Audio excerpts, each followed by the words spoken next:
कोल्हापूर हादरलं, अल्पवयीन मुलीवर नातेवाईकाकडून अत्याचार, जन्मदाता वडीलही सामील. कोल्हापूरमधून अतिशय धक्कादायक आणि संतापजनक घटना समोर आली आहे.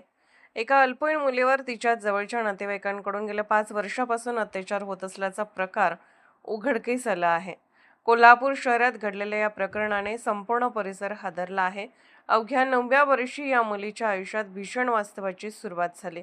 जन्मदाते वडील, मामा आणि मामाच्या अल्पवयीन मुलानेही तिच्यावर वारंवार अत्याचार केल्याचा आरोप आहे. इचलकरंजी आणि कोल्हापूर येथील घरांमध्ये इतर कोणी नसताना या मुलीवर अत्याचार करण्यात येत असल्याचे समोर आले आहे. गेल्या 5 वर्षापासून हा प्रकार सुरू होता अशी माहिती पोलीस तपासात उघड झाली आहे. या सततच्या अत्याचाराला कंटाळून पीडितेची आई मुलीला घेऊन घर सोडून निघून गेली होती. अखेर तिने धैर्य दाखवत शाहूपुरी पोलीस ठाण्यात तक्रार दाखल केली. तक्रारीनंतर पोलिसांनी कारवाई करत मुलीचे वडील आणि मामाला अटक केली आहे. दोघांना जिल्हा न्यायालयात हजर करण्यात आले असून त्यांना पोलीस कोठडी सुनावण्यात आली आहे.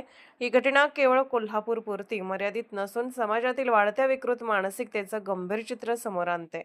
अशा गुन्हेगारांना कठोर शिक्षा व्हावी अशी मागणी सर्व स्तरातून होत आहे.